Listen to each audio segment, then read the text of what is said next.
అందరికి నమస్కారం. Welcome to release Raju Praveen channel. So ఈ వీడియోలో నేను జస్ట్ రీసెంట్ గా రిలీజ్ అయినటువంటి భగీరా మూవీ మనకి ఈ మధ్య ఒక 1 or 2 days బ్యాక్ మనకి ఓటీటీలో నెట్ఫ్లిక్స్ లో అయితే రిలీజ్ అవ్వడం జరిగింది. సో ఆ మూవీ నేను అప్పుడు థియేటర్స్ లో చూడలేకపోయాను. సో నిన్న నేను ప్రీవియస్ వీడియోలో నేను చెప్పినట్టు ఒక ఒక రివ్యూ వీడియో అంటే జస్ట్ మూవీ రిలీజ్ అవ్వగానే థియేటర్లో చూసే మనం రివ్యూ ఇవ్వాల్సిన అవసరం లేదు. సో మేబీ మన పనుల రీత్యా లేకపోతే మన వేరే కారణాల వల్ల కుదరకపోవచ్చు. కుదిరితే రిలీజ్ డే కానీ ఆ వీక్ కానీ ఆ 2-3 days లో కానీ ఖచ్చితంగా నేను వీడియో చేస్తాను. లేకపోతే నేను ఎప్పుడైతే మూవీ చూస్తానో అప్పుడు ఈ రివ్యూ వీడియో అయితే నేను పెడతాను ఏ మూవీకైనా. సో దాని గురించి తప్పుగా అయితే అనుకోకండి. ఎందుకంటే థియేటర్లో చూడకుండా సినిమా చూద్దామని వెయిట్ చేసే వాళ్ళు కొంతమంది ఉంటారు. సో మేబీ వాళ్ళు చూసి మూవీని చూడడం అయితే జరుగుతుంది, దానికైతే హెల్ప్ అవుతుంది. సో ఈ మూవీ అయితే మనకి ఇంతకుముందు ట్రైలర్ రివ్యూ చేస్తున్నాను అండ్ ఒక సాంగ్ గురించి కూడా నేను ఒక వీడియో చేశాను. అండ్ ఈ మూవీ వచ్చేసి మనకి హోంబలే ఫిల్మ్స్, సో మనకి చాలా పెద్ద ప్రొడక్షన్ బ్యానర్ అయిపోయింది ఒక 2-3 సినిమాల వల్ల. So Kantara, KGF and KGF 2 ఈ మూవీస్ వల్ల హోంబలే ఫిల్మ్స్ అంటే ఒక బ్రాండ్ ఉన్నటువంటి, ఒక బ్రాండ్ వాల్యూ ఉన్నటువంటి ప్రొడక్షన్ హౌస్ ఇప్పుడు ఇండియాలో. సో అదే ప్రొడక్షన్ బ్యానర్ నుంచి మనకి రిలీజ్ అయినటువంటి ఈ భగీరా మూవీ, ఓకే, శ్రీమురళి గారు యాక్ట్ చేశారు అండ్ అజనీష్ లోక్నాథ్ గారు కాంతారం మూవీ మ్యూజిక్ డైరెక్టర్ ఈ మూవీకి మ్యూజిక్ ఇవ్వడం అయితే జరిగింది. And Vijay Kiragandur production owner, producer. And ఈ మూవీకి స్టోరీ వచ్చేసి మనకి ప్రశాంత్ నీల్ గారు ఇచ్చారు. And screen play, dialogues and direction వచ్చేసి డాక్టర్ సూరి చేశారు డైరెక్షన్. సో డాక్టర్ సూరి దర్శకత్వంలో వచ్చినటువంటి ఈ భగీరా అనే మూవీ, సో ఆ భగీరా అనే క్యారెక్టర్ ఏదైతే ఉందో ఈ మూవీ త్రూ అవుట్ ఆ వర్డ్ మనకి కొన్ని ఇంగ్లీష్ సినిమాలో భగీరా అంటే ఒక బ్లాక్ ప్యాంథర్ నేమ్ అండి. సో ఆ పవర్, ఆ నేమ్ కి ఉన్న పవర్ ఏదైతే ఉందో ఫస్ట్ మూవీ స్టార్టింగ్ నుంచి ఎండింగ్ వరకు ఎక్కడ డల్ అవ్వకుండా క్యారీ చేయడం అయితే జరుగుతుంది. నాకైతే మూవీ ఎలా అనిపించింది అంటే చాలా చాలా మంచిగా అనిపించింది, చాలా సూపర్ గా ఉంది.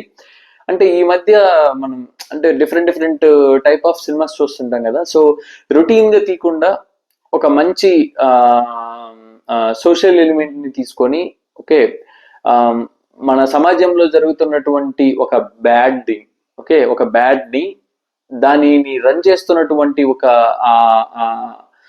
సైన్యాన్ని, అంటే రాక్షస సైన్యాన్ని ఒక పోలీస్ అధికారిగా చేస్తున్నప్పుడు వాళ్ళ తండ్రి అడ్డుకుంటే, ఓకే, అంటే వాళ్ళ తండ్రి ఎందుకు ఇలా చేస్తున్నావు అని చెప్పి పై అధికారుల నుంచి ఒత్తిడి ఉండడం వల్ల వాళ్ళ కొడుకునైతే అలా చేయొద్దు అని చెప్పి అడ్డుకోవడం అయితే జరుగుతుంది. సో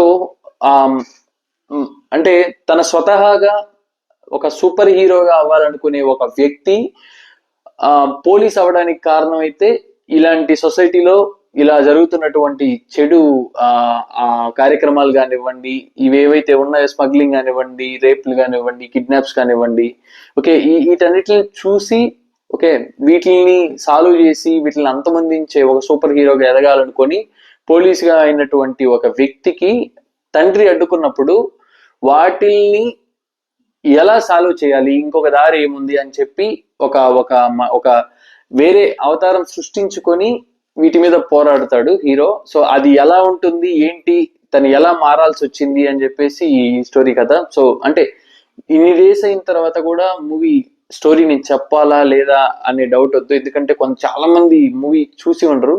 సో ఓటీటీలో మూవీ రిలీజ్ అయినప్పుడు చూద్దాం అనుకుని ఉంటారు. సో నేనైతే అంత డీటెయిల్డ్ గా నేను చెప్పను, బట్ చాలా పవర్ఫుల్, ఒక పిల్లాడిగా ఒక పోలీస్ ఆఫీసర్ కి కొడుకుగా పుట్టినటువంటి మన హీరో, ఆయన చిన్నప్పటి నుంచి ఒక సూపర్ హీరోగా అవ్వాలనుకున్న తరుణంలో నిజమైన సూపర్ హీరోకి డెఫినేషన్ ఏంటి అనేది వాళ్ళ తల్లి చెప్పినప్పుడు, ఓకే, సూపర్ పవర్స్ ఉండాల్సిన అవసరం లేదు, బట్ మనం చెడుని అంతమొందించడానికి, నలుగురికి సహాయం చేయడంలోనే సూపర్ హీరోయిజం అనేది ఉంటుంది అని తెలుసుకున్నటువంటి ఆ కుర్రాడు పోలీస్ ఆఫీసర్ గా ఎలా అయ్యాడు, అండ్ పోలీస్ ఆఫీసర్ గా అయ్యి వీటన్నిటిని అంతమొందిస్తున్న టైంలో ఓకే పై అధికారుల నుంచి ఒత్తిడి వచ్చినప్పుడు అంటే ఇంకా అది కంటిన్యూ చేయలేడు కాబట్టి ఏ విధంగా వీళ్ళందరినీ అంతమొందించాడు, ఈ స్మగ్లింగ్ ని, ఈ సొసైటీలో జరుగుతున్నటువంటి ఆ చెడుని ఎలా నాశనం చేశాడు అని చెప్పేసి ఇది స్టోరీ. సో అది సో డైరెక్టర్ గారి పనితనం అయితే ఫస్ట్ షాట్ నుంచి ఎండింగ్ వరకు చాలా చాలా పర్ఫెక్ట్ గా ఉందండి. మెయిన్లీ యాక్షన్ సీన్స్ లో హీరో ఎలివేషన్స్ కానివ్వండి, అండ్ శ్రీమురళి గారి ఫిజిక్ కానివ్వండి, శ్రీమురళి గారి యాక్టింగ్ కానివ్వండి, చాలా పవర్ఫుల్ గా ఉంటాయి ఈ మూవీలో.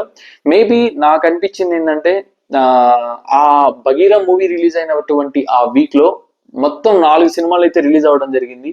లక్కీ భాస్కర్, కా మూవీ అండ్ అమరన్ మూవీతో పాటు ఈ బగీరా మూవీ రిలీజ్ అవ్వడం జరిగింది.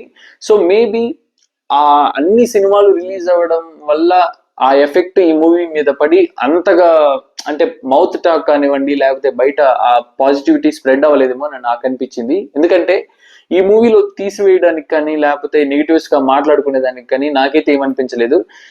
అనుకున్న స్టోరీని చాలా బ్యాలెన్స్డ్ గా, చాలా పర్ఫెక్ట్ గా, మంచి యాక్షన్ సీన్స్ తో, చాలా పవర్ఫుల్ గెటప్ తో, హీరో గెటప్ తో అండ్ ఆ బగీరా టైటిల్ కి తగ్గట్టు, ఆ పవర్ కి తగ్గట్టు శ్రీమురళి గారి ఫిజిక్ కానివ్వండి, ఆయన యాక్షన్ కానివ్వండి చాలా పర్ఫెక్ట్ గా సూట్ అవడం అయితే జరిగింది. సో ఈ మూవీ నేనైతే ఎవరు ఒకవేళ చూడని వాళ్ళు ఎవరున్నా వాళ్ళకైతే నేను ఈజీగా సజెస్ట్ చేస్తాను, మూవీ చూడండి. చాలా మంచి స్టోరీ, ఒక పవర్ఫుల్ పోలీస్ ఆఫీసర్ రోల్లో ఈ మూవీని చాలా చక్కగా తీశారు. అండ్ అజనీష్ లోక్నాథ్ గారు కాంతారాకి ఎలాంటి బ్యాక్గ్రౌండ్ మ్యూజిక్, ఎంత మంచి మ్యూజిక్ ఇచ్చారో, అండ్ ఈ మూవీలో కూడా హీరో ఎలివేషన్ సీన్స్ లో ఎస్పెషల్లీ చాలా చాలా బాగుంటుంది మ్యూజిక్. అంటే డిఫరెంట్ సౌండింగ్ అయితే ఆ ఫీలింగ్ అయితే వస్తుంది. సో మూవీ కలెక్షన్స్ పరంగా మనకి దగ్గర దగ్గర అంటే ఒక 20 crores బడ్జెట్ తో 29-30 crores కలెక్ట్ చేసినట్లు నాకైతే ఇన్ఫర్మేషన్, నేను చూసిన దాంట్లో. బట్ మూవీ అయితే చాలా బాగుంది. ఆ కలెక్షన్స్ ఎఫెక్ట్ ఏంటంటే ఇప్పుడు ఈ ఏ మూవీ రిలీజ్ లేకుండా చూసుకొని ఆ మూవీని రిలీజ్ చేస్తుంటే అన్ని లాంగ్వేజెస్ లో చాలా మంచి super duper block buster hit అయ్యేది. బట్ ఇప్పుడు హిట్ అయినా కూడా కలెక్షన్స్ మేబీ కొంచెం వాళ్ళు పెట్టిన బడ్జెట్ తో కంపేర్ చేస్తే కొంచెం ఇంకా ఇంకా రావాల్సిన మూవీ. ఈ మూవీ డిజర్వ్ యాక్చువల్ గా ఇంకా ఇంకా కలెక్షన్స్. సో ప్రశాంత్ నీల్ గారి స్టోరీ కానీ పవర్ఫుల్ గా ఉంది. సో యా దట్స్ ఇట్ అండి. సో మూవీ చూడని వాళ్ళకైతే నేను సజెస్ట్ చేస్తాను, మంచి మూవీ చూడండి, ఎంజాయ్ చేయండి నెట్ఫ్లిక్స్ లో. And thank you so much for movie makers ఇంత మంచి సినిమాని ప్రేక్షకులకు అందించినందుకు. సో నేను స్టార్టింగ్ రిలీజ్ అయినప్పుడు నేను చూడలేకపోయాను, అందుకే ఇప్పుడు చూసి నేను రివ్యూ చేస్తున్నాను. నేను ఇప్పుడు చూస్తే అప్పుడు రివ్యూ వీడియో పెడతాను, ప్లీజ్ దయచేసి డోంట్ మైండ్, ఏమనుకోకండి. అండ్ మీకు నచ్చితే వీడియో స్టార్టింగ్ నుంచి ఎండింగ్ వరకు చూడండి, నచ్చితే లైక్ చేయండి అండ్ మన సర్కిల్లో షేర్ చేయండి. ఛానల్ సబ్స్క్రైబ్ చేసుకోవడం మాత్రం ప్లీజ్ మర్చిపోవద్దు. And do support me. And ఇప్పటివరకు సపోర్ట్ చేస్తున్న ప్రతి ఒక్కరికి thank you so much. And మళ్ళీ నెక్స్ట్ వీడియోలో కలుసుకుందాం. జై హింద్.